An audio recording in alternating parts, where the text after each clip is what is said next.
One of the wildest myths out there for entrepreneurs, whether they're new in business under 5 years or whether they're 20 years in business like some of my clients, is the fact that a large email list equals leverage. And sure, it does equal leverage, but large resources and large things that you have to deal with also require a pretty large team for you to deal with them. Today, I'm going to tell you about a story that I had with a client. It was such an interesting conversation. She has 68,000 subscribers across her Flow desk, Go High Level, and another lead verification system. Most of her people follow her and find her on Instagram, and they do the mini chat, so they drop a word and they get in her email list. But this is gonna break your heart. Her open rates are 11%, and average open rates across the board, according to MailChimp, are 21%. I know for my email list, my average open rate is 32%. I've seen clients where it's even higher because they have smaller lists that are super niche and super specific. And so this becomes an expensive problem for that business owner. Now, you may set out and you're like, hey, I'm just a small business owner. I'm just this, I'm just that. But you've built a platform and you've built a corporate-like entity, but you're treating it still like a small business, because here's the thing. A list with 68,000 people and only 11% of them open, that is a corporate issue. And so I want to tell you something about corporate marketing departments. I consult with corporate marketing departments and work with small businesses depending on how much time I have and depending on the season of the year that it is. But the thing that corporate gets right is that they apply most of their resources to email marketing because they understand, okay, we need a creative email copywriter. We need a data analysis. The data analysis can double as someone that's going to execute campaigns. Usually the creative marketer or copywriter, they're actually just going to be a writer. They're not even looking at the data analysis the way that I do with my clients. They're also not executing the campaigns. They're not doing the A/B testing. And then if you're an e-commerce provider, they also have a graphic designer that does the emails as well, and then somebody in tech, like a tech VA or a tech engineer, to talk to your service provider of choice like Go High Level or Klaviyo to make sure that everything is running fantastically. But on the social media side, they typically have a creative copywriter, maybe a Facebook ads person, and then a tech person, okay? So as you can see, email and retention marketing systems are much more complex, but this could be you in this video, listening to this right now from your car, from your living room, from wherever you are, and you have put all of your eggs into the social media basket, but it has left the most valuable asset that you have of email marketing in the trash, basically. It has left you trying to figure out why you can't sign clients. If you do not care for the cleanliness and management of your list, then your list is not going to be able to reap the ROI that you want. And it won't be any previous virtual assistant, previous copywriter's fault. It will actually be your fault as the owner because you did not do the due diligence to understand what's required with email marketing. This is why it is so important that you're not just amassing leads that are just going to sit there and actually are not interested in your products or services, because you would have been paying for ManyChat, you would have been paying for the higher plans, but then you have to delete those people. This is why I love doing the 20 question framework in my VIP days. It provides such a level of clarity for clients because they get to see, okay, does our lead magnet tie specifically with product marketing or not? And if the answer is no, you have tough decisions to make, like, okay, we need to reposition this, we need to refine this so that the leads that we get on our email list are people that actually want to be there, people that aren't just there for free stuff, and people that actually do want to move to the next level. And after getting my clients 31.9 million in revenue across 257 different businesses, my main industries being finance, education technology, healthcare, and real estate or B2B courses, listen. I've seen this repeat across industries for small businesses mostly. The large businesses, they tend to already understand this, like some of those corporate contracts that are really easier to work with just because they understand why we do things in marketing. They understand why we need to focus on this specific area, and so they're ready to just get it done. Or a business that's even been one of my DNA clients has been in business for 20 years, and so she studied that out herself and processed it herself, cleaned her list herself, so she knew what to expect when working with an email marketing strategist. But small businesses really lack this knowledge gap if they have been just focusing on social, and they believe that I can just focus all my eggs, all my resources, all my efforts into social media and forget my email list. But that is going to leave you regretful and basically losing out on a lot of money. One of the most common refrains I hear is, I only want to send 2 emails per week. That sounds strategic, doesn't it? Frequency is not a strategy though. It's a constraint. 2 emails per week sent indiscriminately to an entire list of 68,000 people or more does not protect engagement. In fact, it often locks in underperformance.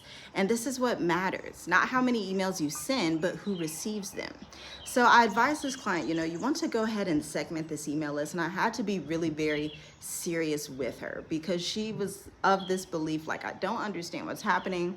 I've tried hiring virtual assistants in the past, copywriters in the past that said that they could help me with this issue, and they weren't able to. And I had to politely tell her, yes, a virtual assistant or somebody that only specializes in copywriting is going to have no idea what to do unless they've worked in corporate America, unless they've worked in large contracts, unless they've worked within a variety of email service providers, A/B testing different campaigns across the line, seeing what works, and they're always reading up on this industry and always writing in this industry, always testing data analysis, seeing what triggers spam and what doesn't, then they wouldn't necessarily know. And so that's not really the virtual assistant's or the copywriter's fault. You have to hire someone and work with a marketing director that is senior level. We can't apply senior corporate level issues to a junior copywriter or a junior VA. They just don't have the expertise. And what happens is that business, now that you worked with this junior copywriter, you just exacerbate the problem, wasting more money and time when you could have just worked with someone who is senior level, who would have properly fixed the issue for you. Because for them, it's the same thing if you have a plumber come into your house. Now you yourself, you are not a plumber. You do not know how to do plumbing. Your cousin doesn't know how to do plumbing. Your friend down the road doesn't know how to do plumbing. Okay, plumbing is a very special type of niche, basically, where it's like, unless you really know what you're doing and you have the 5 to 10, 20 years of experience in specifically plumbing, you're not going to be able to fix that leaking sink. You can try and like tighten some things and you're like, well, it's not really working, there's just no hope, there's no way to solve this. But there is a way to solve it. The way to solve it is to bring in that top tier plumber who has the experience and the reviews, and they have that specialty that you are missing. And so when you bring that person in, it's going to be easy for them to fix it because they have so much experience, because they're drawing on 5, 10, 20 years of experience across different industries, across different systems. Maybe they fixed bathrooms in corporations, they fixed kitchens in some households, but they also fixed 30 kitchens in an apartment one time for a contract that they were doing with the government. Then they also did this with the school. And so they've seen so much across the board that for that person to come in, it's very simple. Now, of course, these plumbers, they typically get paid based on the value they provide. So they don't do things hourly. A plumber, they get in and they get it done maybe 30 minutes tops, if that's what it takes. But they're getting paid based on the value they provide and how quickly they're able to provide that value, which for somebody with that specialty is typically very quick. You see where I'm going with this? And so let's get into the next part of this training. I want to talk about how an engaged subscriber, somebody that's opening the majority of your emails, because I also walked her through this on the call, and it's wonderful to also walk you through this too. Typically, you can engage and segment a list based on recency. That's going to be the most common factor. But if you have a lot of products, we can also segment based on product and buyer behavior. But when we're doing recency, we're looking at the last 30 days who opened, the last 60 days who opened, the last 90 days who opened, the last 180 days who opened, and so on, going on to 9 months and 12 months. The 9-month and 12-month people, they typically get deleted. If someone has not opened your emails in 9 to 12 months. You just want to let them go. Do not let vanity metrics fool you out of your money. Do not let vanity metrics fool you out of your email deliverability, okay? Because you do not just want all these people sitting here, but they have not opened an email in 9 months to 12 months. So we delete those people. I do that with my finance clients. I do that with education clients. I do that with my own list. That's just the standard across the board. You want to delete those people that have not engaged in over 9 to 12 months. Now we go back to 30 and 60 days. 30 and 60 days are our smallest engagement requirements. And so I know I can send an email to people who have opened in the last 30 to 60 days pretty consistently. This is why I can send emails to my list and to my favorite clients list 4, 5, 7 times a week, 2 times a day, and there isn't an issue because these people are engaged. They're very much aware of their problem. Not only that, but we're not just sending sales communications. We're sending blogs. We're sending white papers. We're sending behind the scenes. We're sending storytelling emails. We are sending communications that will delight them along the journey and make them feel like they are learning our industry so that they can trust us more until they are ready to make a buying decision. Versus if you are the person that has a huge email base of 68,000 subscribers, you don't know where leads are coming from, you're just like, I set it up and I don't know what to do. You do have to take ownership for that and say, you know what, I made some mistakes here. I have no idea what's going on, but I do want to start to track and to understand these things. How difficult is it going to be? And then you break that down and start to understand, okay, I can segment parts of my list, suppress other parts so that a lot of the people that aren't opening are not getting my email, so that I'm only sending emails to people who are opening. Because the other thing people don't realize is that people who have been on your email list for 9 and 12 months, these could be false email addresses now. They may not even use those email addresses. They may have just signed up real quick and they signed up with an email address they barely use because they don't want their main inbox to be flooded, and then they completely forgot you. One reason they could forget you is because you don't have a welcome sequence in place and you only email them once a month. If you are only emailing people once a month, it's very easy for somebody like me to guarantee you sales, because all you have to do is up the cadence. Once you up the cadence, then people buy. It's really, really simple. You got to try it on your own, in fact. If you are that entrepreneur, whether you're in tech, whether you are whatever field you are in, and you have been emailing your list once a month to 4 times a month, try sending emails 2 to 3 times a week and you will be shocked by the results. It's the simplest thing ever, but most entrepreneurs avoid it because they'd rather invest money in video production for Instagram or do this for Instagram and do this new video. But the real ROI, the people that are most likely to buy from you, you tell me, let me know. Is it a cold person that's never met you on Instagram or sometimes sees you on Instagram but is not on your email list? Or is it someone that's super warm, has gone through a welcome sequence that you have, opted in to get your free resource, wants to receive trainings from you, and wants additional insight? Which one of those people is more likely to buy from you? You let me know, because I know who's more likely to buy. This comes down to the fact that segmentation is not a nice to have. It is how email systems think. Without it, your inbox providers cannot distinguish between interest and indifference, and neither can you. Now, here's the brutal part that I found to be the most sad about this call, the most difficult, honestly. What a lot of people don't realize, a lot of entrepreneurs who don't study email marketing, maybe they didn't do onboarding with their email service provider. You should do that onboarding. I know you probably don't onboard with Facebook and Instagram, but email marketing is not Facebook, YouTube, or Instagram.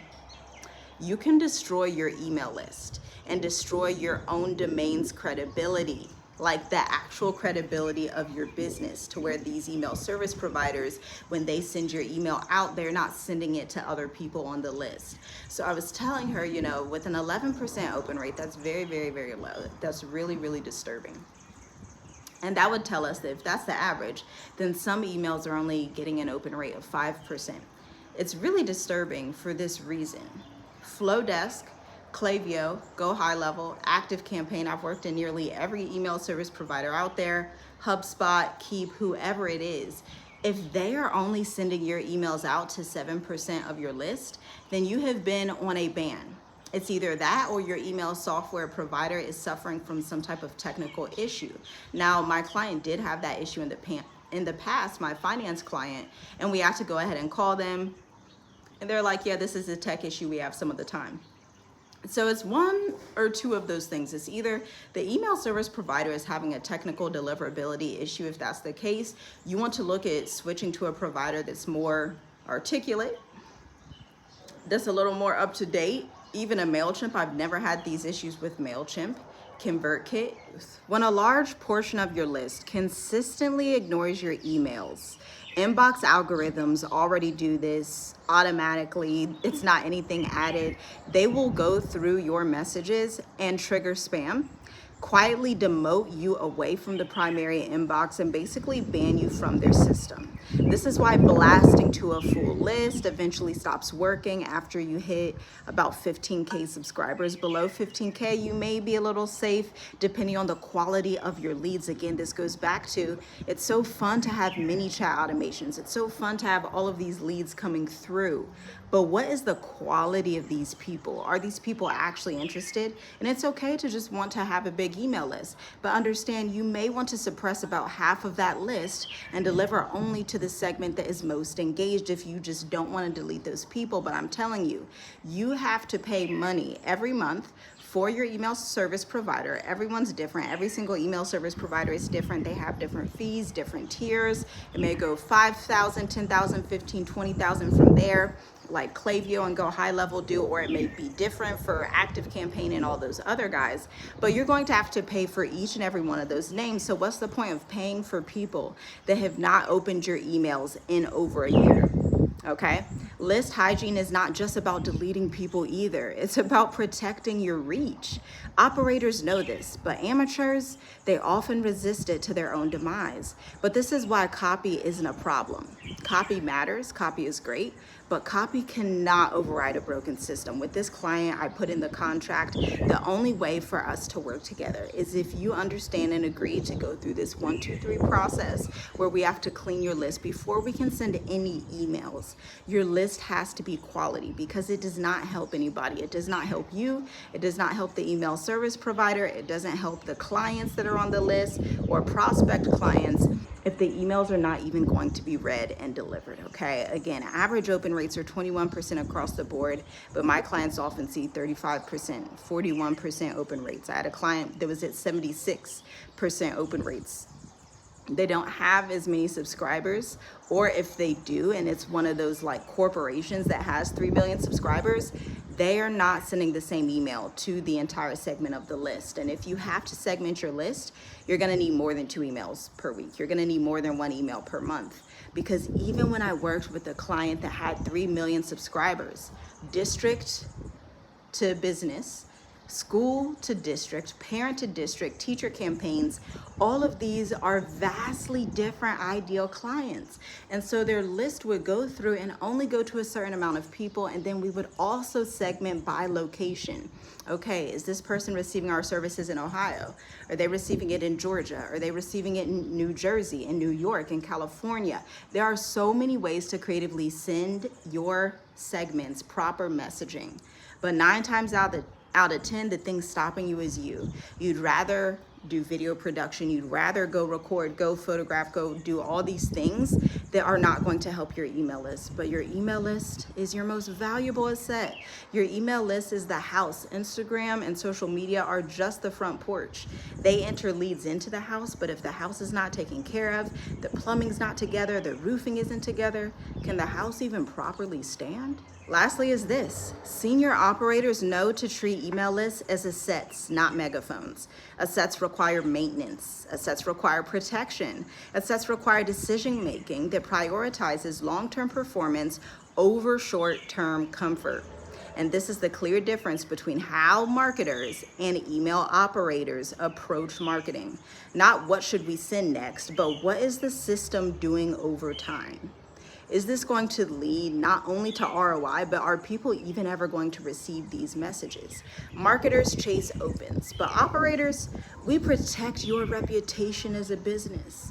Almost like the lawyers of marketing, the advocates of marketing, the people that really get into the back end to see what is going on and why. And here's a simple self-audit for you, because it would be so helpful for you if you could just go through a self-audit right now. Do I know who has engaged in the last 90, 60, and 30 days on my email list? If not, make those segments right now. Have I ever suppressed unengaged subscribers intentionally? You should do this quite frequently, especially if you're launching. Can I explain why each email is being sent to which specific group? You got to answer. Leave your answer down below, or leave it in your mind, whatever feels more comfortable. Because the real lesson is that large email lists do not fail dramatically. They decay quietly when they're not taken care of. Just like that house I was telling you about. You have people who buy houses and then they become abandoned and they just rot from the inside out. And you're like, man, that could have been a great property if you would have taken care of it. It's time to start looking at your email list as the real estate asset that it is in your business. Because in reality, maybe your email list was never treated like infrastructure. This is the lesson from 31.9 million in collective client revenue. Protect the system will perform. Everything else is just noise. Check out the links in the description if you're interested in a VIP day. If you'd like to have this conversation one-to-one, check out the links in the description as well to see my availability. I only have one spot in the next 30 days that's available. And so if you're listening to this and you're like, man, that really touched my heart and soul, and I feel like I haven't been taking care of my email list, then let's talk and see if we are the right fit working together. I'll see you next time. Share this video.